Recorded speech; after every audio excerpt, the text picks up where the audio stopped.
வணக்கம். நான் உங்கள் ஜோதிடன் எஸ்வி வெற்றிமுகன் பேசுகிறேன். நம்ம இந்த காணொளி பதிவில் காதல் கவிஞரான லார்ட் பைரன் அவருடைய ஜாதகத்தை கிரக மண்டல அடிப்படையில் ஆராய்வோம். இவருடைய பிறந்த நேர குறிப்புகள் சரியானதும் நம்பகத்தன்மை வாய்ந்ததும் ஆகும். லார்ட் பைரன் 22 ஜனவரி 1788 ஆண்டு பிறக்கிறாரு. பிறந்த நேரம் மதியம் 2 மணி. லண்டனில் பிறக்கிறாரு. அயனம்சா கேபி. இவர் பிறக்கின்ற போது சனி மகாதசை இருப்பு 17 வருடங்கள் 8 மாதங்கள் 9 நாட்கள். லார்ட் பைரன் அவருடைய லக்னம் மிதுனமாக அமையுது. முதல்ல நம்ம கவனிக்க வேண்டியது லக்னப்பாக மிதுன ராசியில் 13 டிகிரி 8 நிமிடங்கள் 17 வினாடிகள். சந்திரனுடைய மண்டலத்திலையும் சந்திரனுடைய சப்புலையும் அமையுது. சந்திரன் ஜோதிடத்தில் கற்பனா திறனை ஆளக்கூடியவர், மனோகாரகன். கவிதா சக்திக்கு அடிப்படையான கிரகமாக சந்திரன் விளங்குறாரு. சந்திரன் லார்ட் பைரன் அவர்களுடைய ஜாதகத்தில் 2வது பாவமான கடகராசியில் ஆட்சி பெற்று இருக்கிறாரு. சந்திரன் கடகராசியில் 04 டிகிரி 14 நிமிடங்கள் 57 வினாடிகள். சந்திரன் சுக்கிரனுடைய மண்டலம் ஏறி இருக்காரு. தன்னுடைய ஓன் சப்பில் இருக்காரு. சுக்கிரன் கலைகளுக்கு அதிபதி. சந்திரன் கற்பனா சக்திக்கு அதிபதி. சந்திரன் ஆதிக்கம் காரணமாக இவர் உலகின் மிகச்சிறந்த கவிஞர்களுள் ஒருவராக விளங்குகின்றார். லார்ட் பைரன் அவர்களுடைய கவிதைகளில் காதல் ரசம் சொட்டுவதை படித்து அனுபவிக்க முடியும். கவிதை, கற்பனா சக்தி ஆகியவற்றை ஆளக்கூடிய சந்திரன் கடகராசியில் ஆட்சி பலம் பெற்று சுக்கிரனுடைய மண்டலம் ஏறி இருக்காரு. சந்திரன் கற்பனா சக்தி, கவிதைக்கு அதிபதி. சுக்கிரன் காதல் உணர்ச்சியை குறிப்பார். லார்ட் பைரன் அவர்கள் சந்திர சுக்கிர ஆதிக்கம் காரணமாக நிறைய பெண்களிடம் காதல் வயப்பட்டுள்ளார். நிறைய பெண்களை காதலிச்சும் இருக்கார். சந்திரன் சுக்கிரன் ஆதிக்கம் காரணமாக இவர் யாருடனோ நிலையாக சேர்ந்து வாழலை. சந்திரன் மாறுகின்ற குணத்தையும் சுக்கிரன் காதலையும் குறிப்பார். சந்திர சுக்கிர காம்பினேஷன் காரணமாகவே கவிஞர்கள் மதுவுக்கு அடிமையாவதும் உணர்ச்சி வசப்பட்டு பெண்கள் மீது கலையின் மீது மோகம் கொள்வதும் பெரும்பாலான கவிஞர்களுக்கு இருக்கக்கூடிய அடிப்படை குணமாக காணப்படுது.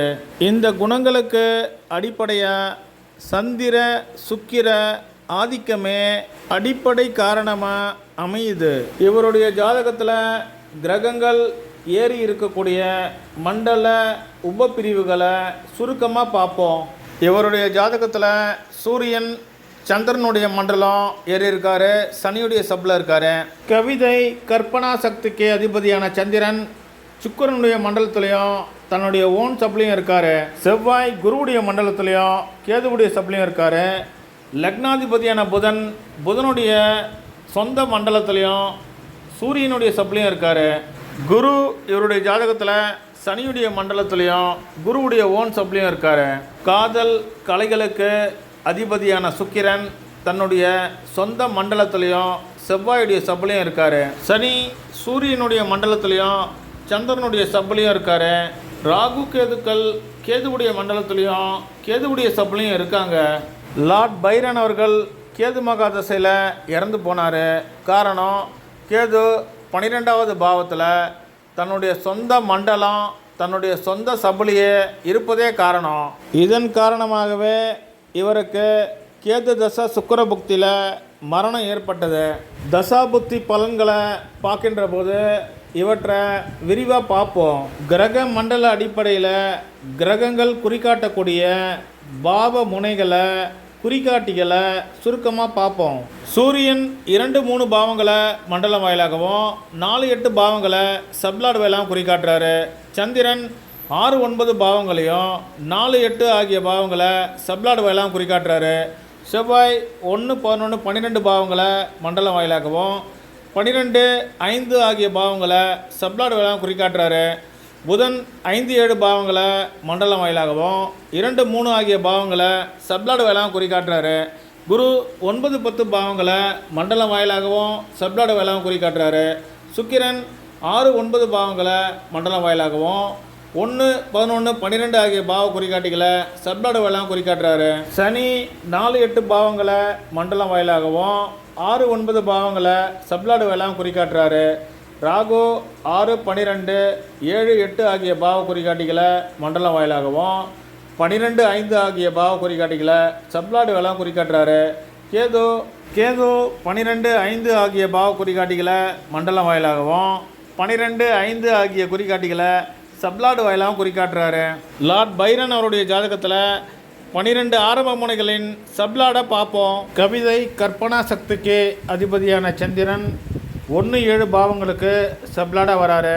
சந்திரன் 6-9 பாவ குறிகாட்டிகளை மண்டலம் வாயிலாகவும் 4-8 பாவ குறிகாட்டிகளை சப்ளாடு வாயிலாகவும் குறிக்காட்டுறாரு. லக்னா சப்ளாடாக வரக்கூடிய சந்திரன் 4-8 பாவ குறிகாட்டிகளை சப்ளாடு வாயிலாக குறிக்காட்டுறாரு. இவர் மீது நிறைய விமர்சனங்கள் உண்டு. ஜாதகர் சந்திர சுக்கிர ஆதிக்கத்தின் காரணமாக ஜாதகர் காதல் பெண்கள் விஷயத்தில் பலகீனமாக இருந்தார்.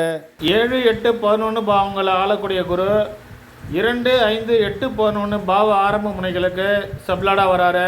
குரு 9, 10 பாவங்களை மண்டலம் வாயிலாகவும் சப்ளாடு வாயிலாகவும் குறிக்காட்டுறாரு. செவ்வாய் 3, 9 பாவங்களுக்கு சப்ளாடாக வராரு. செவ்வாய் 12வது பாவத்துக்கு அதிபதியாகி 1, 11, 12 பாவங்களை மண்டலம் வாயிலாகவும் 12, 5 பாவங்களை சப்ளாடு வாயிலாகவும் குறிக்காட்டுறாரு.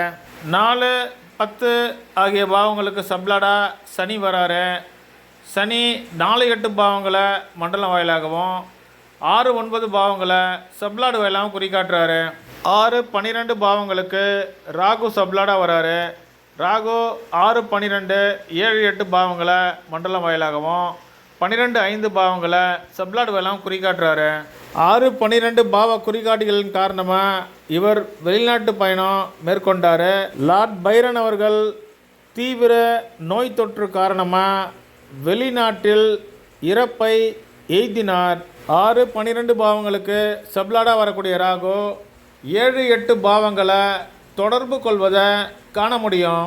லார்ட் பைரனுடைய வாழ்க்கையில் நடந்த சில உண்மை சம்பவங்களை விம்சோத்திரி தசாபுத்தி அமைப்பில் பொருத்தி பார்ப்போம். லார்ட் பைரன் அவர்கள் சைல்டு ஹரால்ட்ஸ் பில்கிரிமேஜ் எனும் கவிதை தொகுப்பை 1812ஆம் ஆண்டு வெளியிட்டார். இதன் வாயிலாக உலக புகழ் பெற்றார். புதன் மகாதசை சூரிய புத்தியில் புதன் லக்னாதிபதியாகி புதன் 5, 7 பாவங்களை மண்டலம் வாயிலாகவும் 2, 3 பாவங்களை சப்ளாடு வாயிலாகவும் குறிக்காட்டுறாரு. 3வது பாவ குறிக்காட்டி இவர் வெளியிட்ட கவிதை தொகுப்பை குறிக்கும். புத்திநாதனாக வரக்கூடிய சூரியனும் 2, 3 பாவங்களை மண்டலம் வாயிலாக குறிக்காட்டுவதை காண முடியும். லார்ட் பைரன் அவர்கள் 2 ஜனவரி 1815ஆம் ஆண்டு ஆனபெல்லா என்கிற பெண்மணியை திருமணம் செய்துக்கிட்டார்.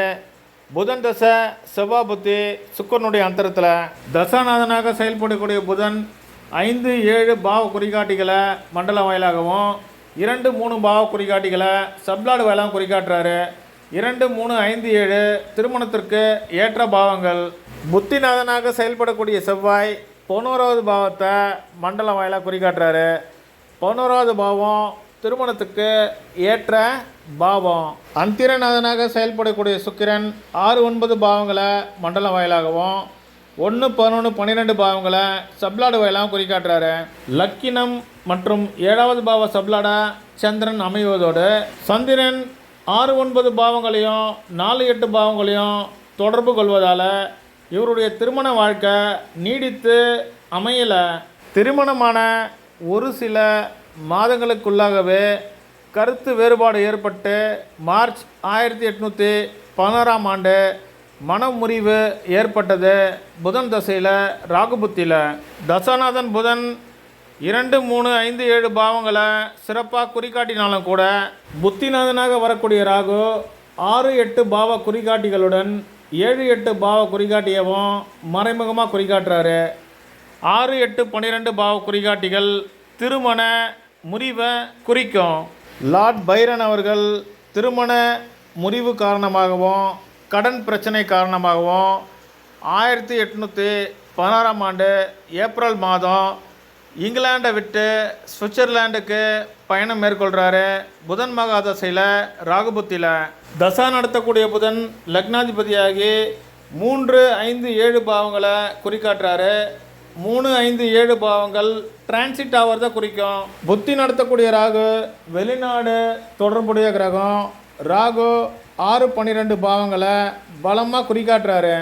12வது பாவ குறிக்காட்டி ராகுடைய புத்தியில் அமைகிறதால இவருக்கு வெளிநாட்டு பயண வாய்ப்பு ஏற்பட்டது. 1817ஆம் ஆண்டு இத்தாலி நாட்டை விட்டு ரோமானிய நாட்டிற்கு பயணம் மேற்கொள்கிறாரு. புதன் மகாதசையில் குரு புத்தியில் புதன் 2, 3, 5, 7 பாவங்களை குறிக்காட்டுறாரு. 3வது பாவம் 5வது பாவம் டிரான்சிட் ஆகிறத குறிக்கும். புத்தி நடத்தக்கூடிய குரு 9வது பாவத்தை குறிக்காட்டுறாரு. 9வது பாவம் தொலைதூர பயணத்தை குறிக்கும். லார்ட் பைரன் அவர்கள் 5 ஜனவரி 1824ஆம் ஆண்டு கிரேக்க இராணுவ படையில் சேர்ந்தார். கேது மகாதசை சுக்கிர புத்தியில். கேது மகாதசை இவருக்கு மரணத்தை பரிசாக தந்தது. கேது இவருடைய ஜாதகத்தில் 12வது பாவத்தில் இருக்கார். கேது தன்னுடைய சொந்த மண்டலத்திலையும் தன்னுடைய சொந்த சபலியுமே இருக்கார். 12வது பாவ குறிகாட்டி உயிர் விரயத்தை குறிக்கும். புத்தி நடத்தக்கூடிய சுக்கிரன் 6, 9 பாவத்தோடு 1, 11, 12 பாவங்களை குறிக்காட்டுவதை காண முடியும். பெருங்கவிஞரான லார்ட் பைரன் 19 ஏப்ரல் 1824ஆம் ஆண்டு ரொமாட்டிக் ஃபீவர் காரணமாக கேது தசா சுக்கிரபுத்தியில் படுத்த படுக்கையாகி மரணம் அடைகிறாரு. தசா நடத்தக்கூடிய கேது 12வது பாவத்தை பலமாக குறிக்காட்டுவதையும் புத்தி நடத்தக்கூடிய சுக்கிரன் 6, 12 பாவங்களை பலமாக குறிக்காட்டுவதையும் காண முடியும்.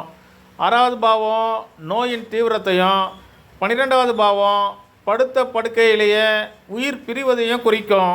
மற்றொரு ஜோதிட பதிவோடு உங்களை சந்திக்கிறேன். நன்றி, வணக்கம்.